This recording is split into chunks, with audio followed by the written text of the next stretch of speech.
The face of the workforce has changed with the evolution of technology. Children are the future, but our youth are also 3 times more likely to be unemployed.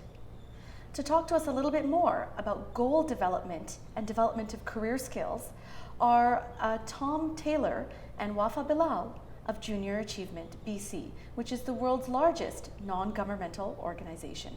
Let's talk to them and find out a little bit more. Wafa, Tom, welcome to the show. Thank you for having us. Yeah, it's, youth employment is actually a big topic these days.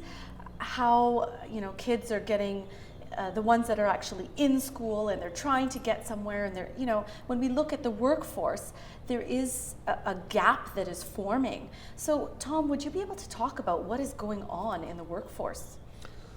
Traditionally, 20 years ago, you would see an academic program for going into professional services. You would see a trade program for youth going into apprenticeships with trade. In today's technology world, we have a new format, and that's technological training that's missing for a lot of the young people today. They have a great idea, they have great skills with technology, but they don't have the training to go into business. Right. I mean, they're literally born with a cell phone in their hand. Exactly. So how is it that they're able to transition that into this business acumen so that they can actually go ahead and start a business or have a great job? Well, we feel from the junior achievement perspective and from the business community, the younger we can get to our kids to start that basic program is the essence of their development. When they're either in a trade or in a profession or in technology, if we can reach to them in grade 5, in grade 9, in grade 11, before they've gone into the next level of education to their careers, we're forming a foundation for them that's currently not being fully utilized. And that's what junior achievement is all about. So Wafa, you are a program director with Junior Achievement BC. So tell us a little bit about what exactly is it? What are the programs? So Junior Achievement, like you mentioned, is a nonprofit organization. We've been around for 60 years, and we have volunteers such as Tom that come out from the business community and deliver these programs to students anywhere from grade 5 to grade 12. And really, we stand by 3 pillars, which is our work readiness, financial literacy, and entrepreneurship programs. A lot of these programs, for example, the financial literacy program, which includes our Dollars with Cents program. That program really teaches students about budgeting, savings, investment. That is so important because they don't actually teach Absolutely. that in high school. They don't even teach it in university. So there really is this big gap of people that, even though they may be working, they don't know what to do with the money. So they spend it. Exactly. And then they're broke. So Junior Achievement BC teaches this as one of their pillars? Yes, so that the financial literacy is one of our pillars. The second pillar is entrepreneurship, and those are the programs where students would create their own company, which is where Tom was involved in. And the other program is our business programs. So our business programs really, are part of our entrepreneurship programs, where they teach students anywhere from grade 5 to grade 7 about what a business is, how to start their own business. So you get them when they're young, right? When they're developing, really. Yeah. So these 11, 12-year-olds is really when you start. Yeah. And that's the foundation, right? Exactly what Tom had mentioned. That's the foundation of our future. So we really want to get them while they're, sort of moldable, right? And how do parents feel about this? Parents absolutely love our programs. And the other thing I should mention about our programs is they're absolutely free. Okay, free is good. Yeah. We like free. There is no cost to run our programs. We provide all of the material, the student workbooks, everything in order to run these programs.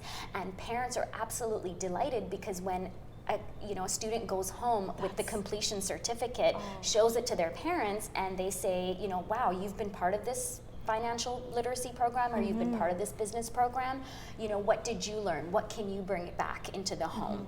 And they say, well, today we're going to talk about savings. We're actually going to save a little bit of money or do some budgeting. Gosh, So where were parents you are guys thrilled. when I was going to school? Yeah. So you start young, like about 10 years old, and then until what age group do you foster these children? So it's anywhere from grade 5 to grade 12, I would say. Okay, so yeah, high elementary school. and high school. Okay.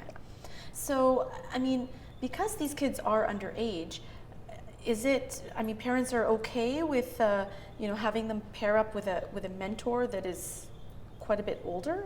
So a lot of our mentors do come out from the business community, from the local business community. So we have a lot of volunteers from our financial institutions. We have a lot of volunteers that come out that own different small local businesses. We also have, you know, do a lot lot of reference checks and screening process to Right. go To make sure that it's safe Yes, for absolutely. Criminal parents, it's checks. trustable. criminal Yes. record checks. Exactly. Okay, Exactly. perfect. So, Tom, you yourself mentioned that you were a mentor. You've been a mentor for the last 5 years, is it? I've been doing mentoring with students for about 7 years. 7 years, okay. And you're also the vice president of the Cloverdale Cloverdale Chamber. Chamber of Commerce. So, I mean, you're a pretty powerful guy to know.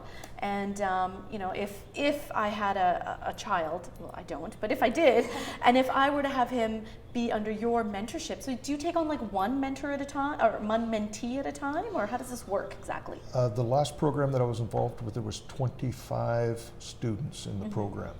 And in that group, they all take a position within the company they form.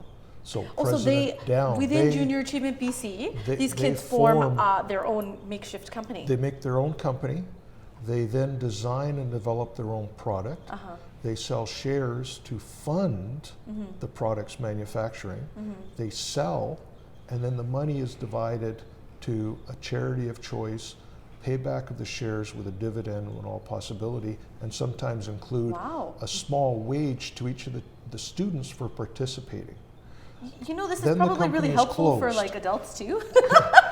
And I've been asked that before, that, you know, do you have similar programs for Mm-hmm. adults? And I said, I wish there was something like this. And that's just one of the programs. There's another one where it goes for 4 to 6 weeks, where the kids Right. are developed a business program, business plan, and then it's judged by the business community. So like a case So they're competition. like a Dragon's Den. Right. But we help, the mentors help develop the business plan. The students present that to a judging panel. The judging panel then says if there's validity or not to that. And that's where the chamber comes into the fact that we as the business community need to keep our brain trust in our community. We get them involved with working, we get them involved in learning and what they think will be their future career. We show that to them. Now, a number of times with attorneys, people think, I want to be a criminal lawyer. They go into a criminal practice as a student, see what it is, and then find out, well, I want to be a lawyer, but I want to be in civics, not criminal. Right. So what we're trying to do is expose them to reality in the real world before they hit the theory and the academics of whether it's a trade or a profession or in technology. Wow. So, I mean, how is it that, I mean, this is instrumental in shaping the lives of young people. I mean, honestly, their future work and their success depends on skills that they're going to learn in programs like this. So how do people get involved in this? Well, through the chamber, we just ran an article in the Cloverdale Reporter that we were looking for mentors to start up a program within the 2 Cloverdale high schools, or Tweedsmuir and Clayton. We put that out through the Cloverdale BIA, the Business Association, through the chamber membership. Of our members of 400 members, they're all business people. Who is best to be out there with the variety we have: agricultural, business, retail, manufacturing. If a student wants to learn that, let's pair them up with that business person. So it's not just about business, it is about trades as well. Yeah, Absolutely. Right.